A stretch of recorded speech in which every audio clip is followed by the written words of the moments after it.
Our last example problems are trinomials. These have 3 terms. There are a lot of different ways to go about these. The method that I like to use is called the umbrella method. I think Mrs. Gilmore uses a very similar method. Honestly, haven't seen Mr. Bentley factor in a while. Couldn't tell you. But I think what I'll be showing you here is very similar to what Mrs. Gilmore and Mrs. Elsinger have explained to you.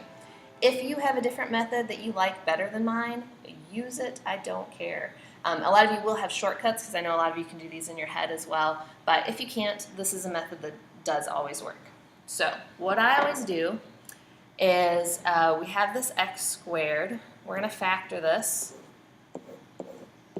into x and x. Because that's just an x squared, I know my first 2 terms are just going to be x.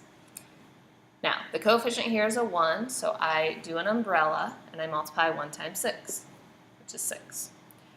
Now I'm going to list all of the factors of 6. So 1 and 6, and 2 and 3. I am looking for the factors of 6 that subtract to 1. Well, 2 and 3, they're 1 apart, they subtract to 1, so those are my 2 factors that are going to go in here. I like to put the biggest number first. Just a personal preference, you don't have to. So I put in the 3, and then the 2, and then all we have to do is decide on signs.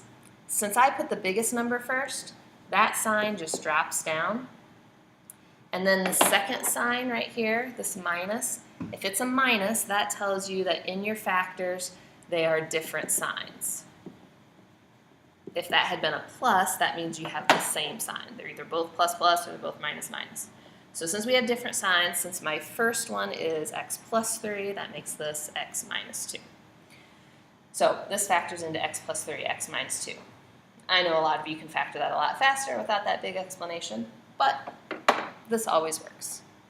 And this is the process I teach to Algebra 1 and Algebra 2.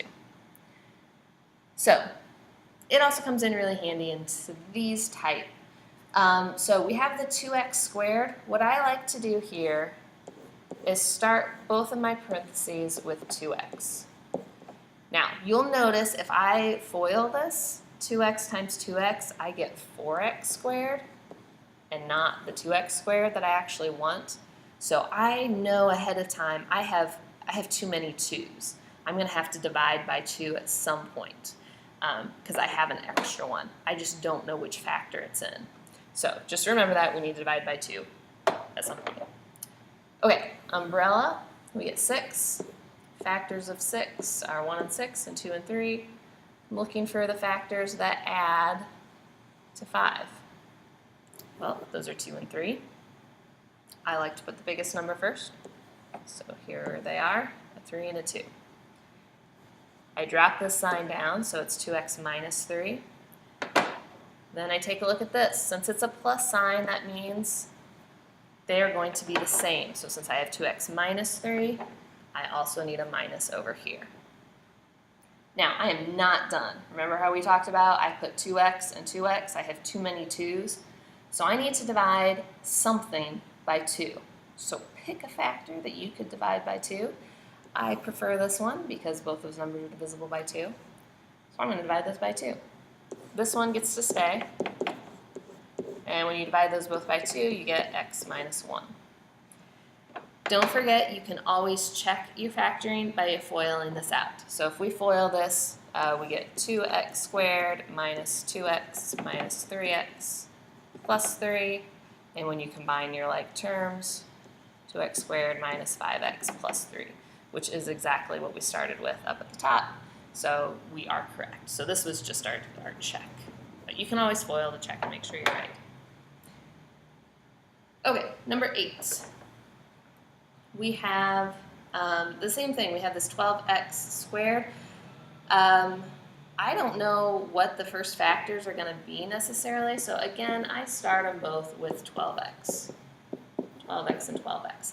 I know that I have too many 12's in there. At some point, I'm going to have to divide by 12. I just don't know how yet, so we'll get to that later. Umbrella, and we get 12. My factors of 12 are 1 and 12, 2 and 6, 3 and 4. I want the factors that add to 7. There they are. I like to put the big number first, so 4 and 3.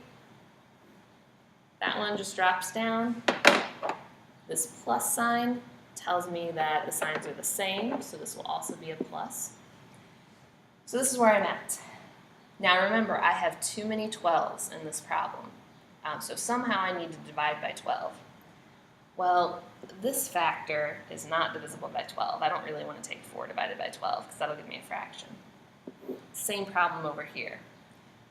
So what I can do is I'll look at this first one, this first factor, those are both divisible by 4. So let's go ahead and divide them by 4.